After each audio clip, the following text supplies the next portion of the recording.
नमस्कार,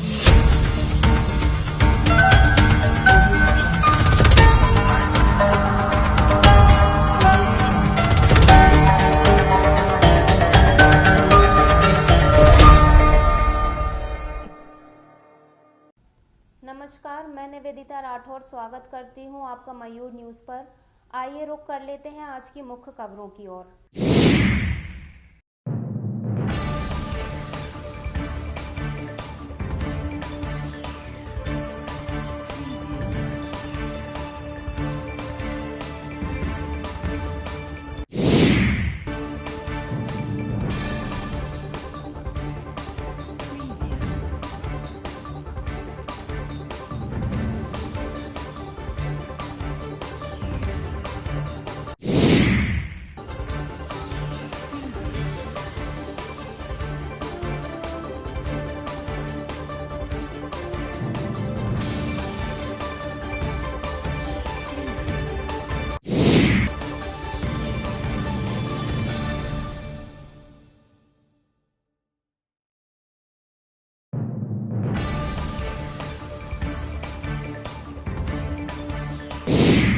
खाटू श्याम मंदिर जाने वाले मार्ग पर कॉलोनाइजर ने लगाया ताला। रहवासियों और श्रद्धालुओं ने कलेक्टर से शिकायत करते हुए ताला खुलवाने की मांग की। जी, क्या नाम है आपका? ब्रजेश सिंह दांगी। कहाँ रहते भैया? बंटी नगर में। तो ये आज आपने जो शिकायत की कलेक्टर साहब, किस संबंध में की और क्या चाहते हैं? ये क्या है, बहुत पहले से ये रास्ता था हम लोगों का, हमें 35 साल हो गए वहाँ पर। कहाँ का रास्ता था? ये जो वहाँ से बंटी नगर से अपन आते थे, जो सरकारी रास्ता रहता है, उससे निकल के हम सीधे गोयल के बगीचा से करके निकल के दरा जाते थे। फिर चूंकि वो रास्ता ये कॉलोनी बनी तो वो रास्ता वहाँ से बंद कर दिया गया। फिर 5 फुट का रास्ता हमें निकलने के लिए कलेक्टर को ज्ञापन सुबह क्या कह रहे हैं? भैया हम ये कह रहे हैं 5 फुट का जो उन्होंने रास्ता दिया है, अभी वहाँ पे गोल गेट भी लगा हुआ है घूमने के लिए। हम लोग वहाँ से दर्शन करने के लिए आते थे, लेकिन इन्होंने क्या, कॉलोनी जो लोग रह रहे हैं, कॉलोनी जो है उनने अपन को 5 फुट का रास्ता दिया है निकलने के लिए। उस पर गिट्टी भी डाल दी है, पूरी व्यवस्था कर दी निकलने, गोल गेट लगा दिया। कॉलोनीजर जो है उन्होंने हमारी व्यवस्था निकलने के लिए की है, लेकिन जो लोग रह रहे हैं, कुछ लोग कॉलोनी के पूरे लोग अभी कलेक्टर को ज्ञापन सुबह क्या कह रहे हैं? हम यही कह रहे हैं, वो कलेक्टर ने बोला मैं जांच कर रहा हूँ। दीपक दांगी है। कहाँ रहते हैं? हम सब बंटी नगर निवासी हैं, तमोरिया पंचायत बंटी नगर निवासी। कलेक्टर को ज्ञापन सुबह क्या बात? क्या है कि विगत कई वर्षों से खाटू श्याम मंदिर का पीछे वाला जो रास्ता था वो चालू था और वहाँ सरकारी शासकीय रास्ता भी है। यदि पटवारी और तहसीलदार महोदय जी द्वारा जाँच हो तो वहाँ पर पक्का रास्ता है। लेकिन क्या है कि कॉलोनाइजर जो हैं, कॉलोनी वाले जो हैं और जो वहाँ के जो निवासी हैं, उनसे कॉलोनाइजर जो थे पहले विष्णु भाई साहब थे, उनसे हमारी बात हुई थी। वो बता रहे थे 5 फुट का रास्ता हमने वहाँ से दिया है मंदिर के लिए, खाटू श्याम मंदिर के लिए। लेकिन क्या है कि अभी कुछ बीच में 2-4-8 दिन की बात है, वहाँ क्या है, ताला डाल दिया गया है और कॉलोनी में जो लोग रह रहे हैं उनके द्वारा। ठीक है, अब स्थिति ये है कि वहाँ से श्रद्धालु बहुत परेशान हैं, माताएँ बहनें हैं, छोटे छोटे बच्चे हैं, बड़े भी हैं। अब देखा जाए तो ताला भी डाल दिया तो भी क्या, बाउंड्री क्रॉस करके जाना पड़ रहा है उन लोगों को। ऊपर चढ़ते हैं फिर नीचे उतरते हैं। उससे क्या है, स्थिति ऐसी है कि कई लोग वहाँ बैठे ही हैं, 1-2, 3-3, 4-4 घंटे वेट कर रहे हैं। कितने रास्ता बंद किया है? अब क्या है कि कॉलोनी के जो लोग हैं, अब उनके कुछ लोग हैं वैशाली विहार, हाँ वैशाली विहार की ये बात है। आगे जाने का रास्ता बंद। अभी कलेक्टर को पीछे वाला। अरे यार तुम बात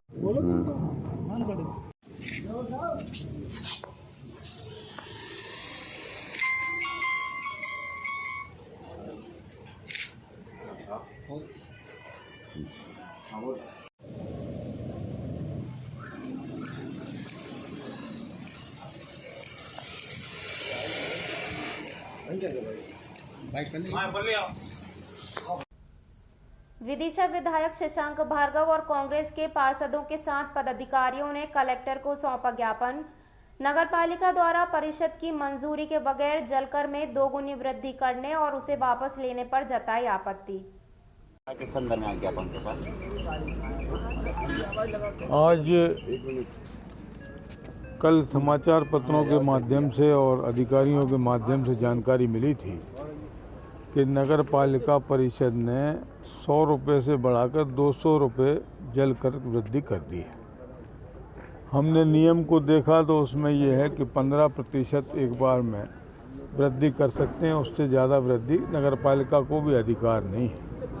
लेकिन तुगलकी फरमान जारी किया हमारे अध्यक्ष जी ने 100 के 200 रुपये वसूलने लगे, उसके विरोध में आज हम लोग यहाँ पर आए थे कि इस वृद्धि को वापस किया जाए। आज कलेक्टर साहब ने भी अभी कहा कि व्हाट्सएप पे शायद किसी ने डाल दिया है कि हमने वापस ले ली। पहली बात तो ये कि बढ़ाना नहीं चाहिए इस तरह से, ये कानून का भी मजाक है और जनता के साथ भी एक भद्दा मजाक है। बढ़ा दिया तो उसको वापस लेने का अधिकार भी परिषद की मीटिंग करने के बाद वापस लेने का आधिकारिक रूप से उसका अधिकार नगरपालिका अध्यक्ष जी को प्राप्त है। वो नहीं किया, पहले खुद ने बढ़ा दिया, खुद ही वापस ले लिया। मेरे ख्याल से विदिशा की जनता को क्या मतलब पागल ही समझ रखा है भारतीय जनता पार्टी के नेताओं ने।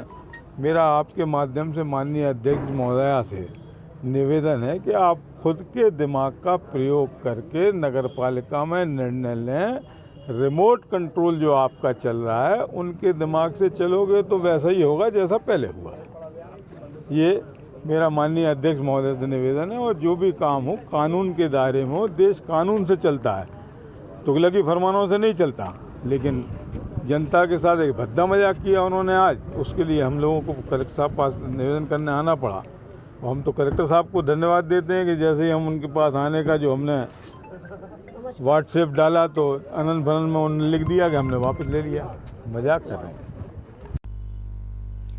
नगरपालिका द्वारा विदिशा शहर के नागरिकों का जलकर 100 रुपये से बढ़ाकर 200 रुपये करने की सूचना मिलने पर विधायक शशांक भार्गव ने इस पर आपत्ति दर्ज कराई। वहीं उन्होंने कांग्रेस पदाधिकारियों और पार्षदों के साथ मिलकर कलेक्टर को एक लिखित ज्ञापन सौंपा। ज्ञापन के जरिए उन्होंने दोनों बिंदुओं पर आपत्ति दर्ज कराई है। विधायक शशांक भार्गव ने कहा कि जलकर वृद्धि नियम के अनुसार 15% तक की जा सकती है, उसको दोगुना नहीं किया जा सकता। दूसरा, जब इसका विरोध किया गया तो अध्यक्ष ने निजी फैसला लेते हुए उसे वापस ले लिया। दोनों ही मामलों में नियमों को ताक पर रखकर काम किया गया है। उन्होंने इस मामले में कलेक्टर से भी हस्तक्षेप करने की बात कही।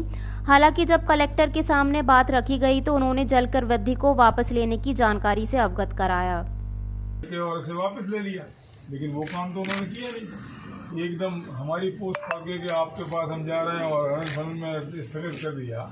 ऐसा ही मामला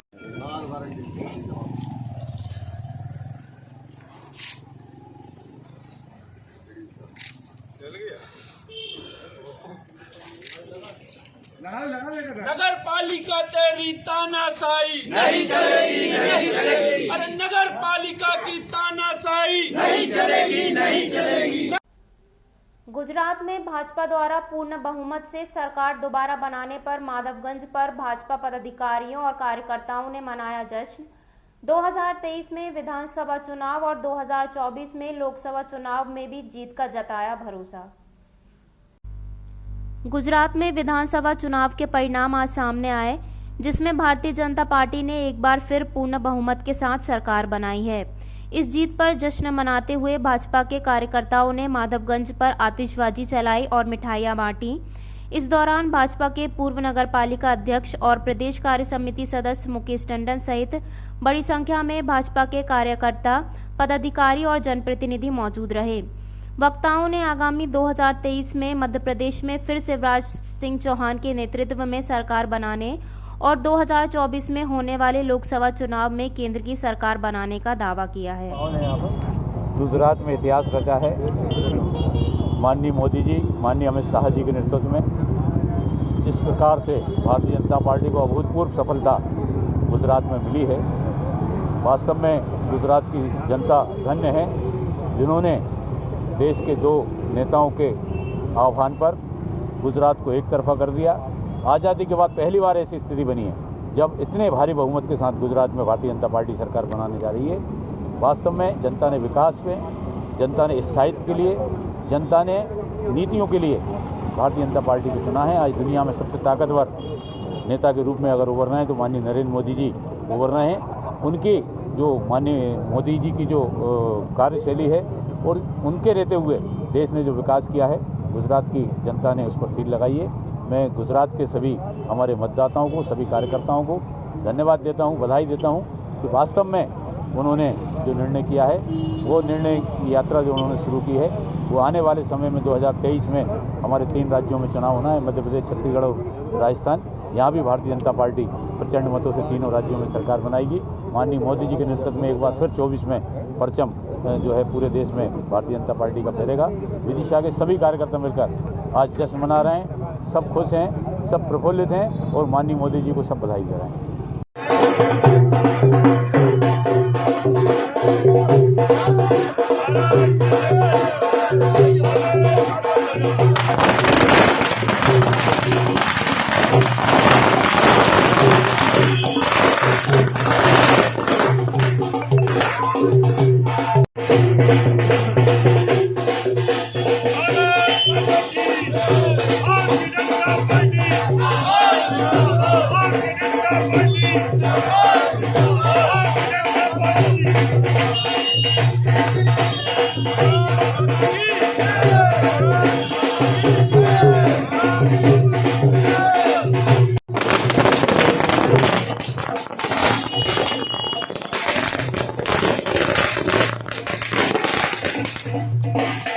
आज जो भारतीय जनता पार्टी की सरकार बनी है गुजरात में, उसके लिए मैं सभी को बहुत बहुत शुभकामनाएं देती हूँ।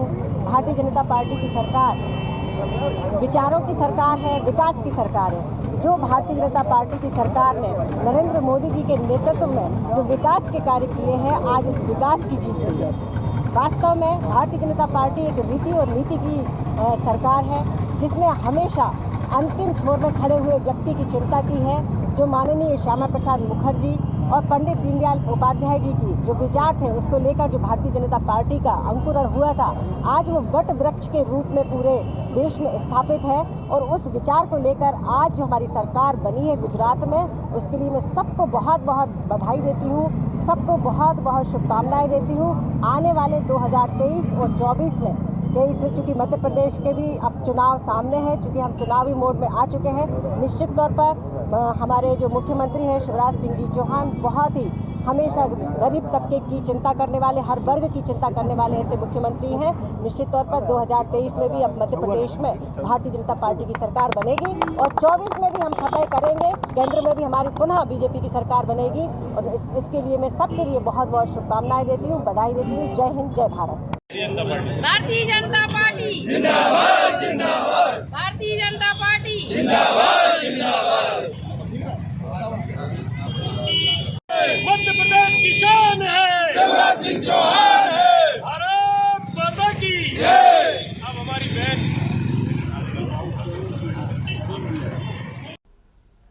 वन विभाग के रेंजर संघ और कर्मचारी संघ ने राज्यपाल के नाम प्रेषित ज्ञापन कलेक्टर को सौंपा। 2 साल पहले मुख्यमंत्री द्वारा अभद्र टिप्पणी करने और कुछ दिन पहले ही पंचायत मंत्री द्वारा गलत शब्दों का इस्तेमाल करने पर जताई नाराजगी। मेरा नाम अतुल कुशवाहा है। मैं मध्य प्रदेश वन एवं वन्य प्राणी कर्मचारी संरक्षण संघ से जिलाध्यक्ष हूँ।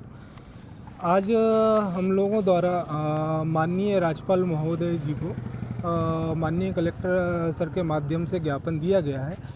इसमें जो हमारे माननीय मुख्यमंत्री जी हैं, जिन्होंने अपना 19/9 में एक 2020 में सार्वजनिक मंच से वन विभाग के रेंजर, डेंजर और मुर्गी चोर और बकरी चोर इस तरह की भाषा का यूज़ किया गया था, जो कि बिल्कुल गलत भाषा है विभाग के लिए। और उसी के अनुपालन में अभी 2-4 दिन पहले ही हमारे ग्रामीण विकास मंत्री हैं महेंद्र सिसोदिया जी, जिन्होंने भी खुले मंच से वन विभाग की इस्तेसी करते हुए वर्ड का यूज़ किया है, जिनका हमारा संघ, रेंजर एसोसिएशन एवं समस्त वन स्टाफ घोर निंदा करता है, जिस संबंध में हमने ज्ञापन दिया है। आज किस संदर्भ में यहाँ ज्ञापन सौंपा कलेक्टर? एक्चुअल 19/9 को मध्य प्रदेश शासन में पंचायत एवं ग्रामीण विकास मंत्री माननीय श्री डॉक्टर महेंद्र सिंह सिसोदिया द्वारा खुले मंच पर वक्तव्य जो दिया गया कि फेंसिंग को प्लांटेशन की अतिक्रमण के अनुसार घुमा लिया जाए और यदि कोई भी ऐसा कार्रवाई करता है तो उसमें विभाग के अधिकारी कर्मचारियों की ऐसी तैसी कर देंगे। तो इसके लिए हम लोगों को सबको बहुत ही ठेस पहुंची, पूरे वन विभाग के कर्मचारी अधिकारियों को, और उन्होंने इसके विरोध में ज्ञापन दिया है कि कम से कम हम लोग एक सम्मानीय भाषा के तो अधिकारी हैं। किनके नाम ज्ञापन सौंपा है, कहाँ कहाँ दिया गया है? ये हम लोगों ने माननीय कलेक्टर महोदय को दिया हुआ है और मध्य प्रदेश राज्यपाल के नाम पे दिया हुआ है।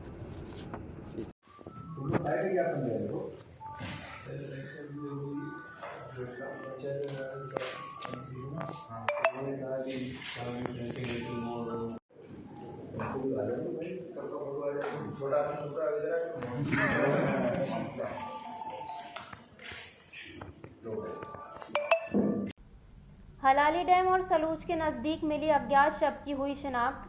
भोपाल के गांधीनगर का निवासी था आमिर खान। करारिया पुलिस ने अज्ञात आरोपी के खिलाफ किया हत्या का मामला दर्ज। 3 दिन पहले करारिया थाना क्षेत्र के हलाली डैम और सलूज के नजदीक एक व्यक्ति संदिग्ध परिस्थितियों में मृत मिला था। शव का पीएम कराकर शव मृत्यु रूम में रखवाया। वहीं मृतक की पहचान भोपाल के गांधीनगर निवासी आमिर खान के रूप में की गई। उसके बाद शव परिजनों को सौंपने के बाद इस मामले में हत्या का प्रकरण अज्ञात व्यक्ति पर दर्ज कर आगे की कार्यवाही की जा रही है। सीएसपी विकास पांडे ने इस मामले की पुष्टि करते हुए जानकारी दी। 2 दिन पूर्व एक बॉडी मिली थी जिसकी पहचान नहीं हो पाई थी, अभी क्या कंडीशन तक पहुंची? हाँ, वो जो थाना करारिया में एक डेड बॉडी मिली थी और उसकी पहचान हो गई है गांधीनगर भोपाल निवासी आमिर खान के रूप में। कुछ और क्लियर हुआ है क्या सर उसमें, किस स्थिति में थी बॉडी? हाँ, इसमें पुलिस ने 302 की कायमी की है और विवेचना में लिया है। जैसे तथ्य आते हैं आपको जानकारी देते हैं।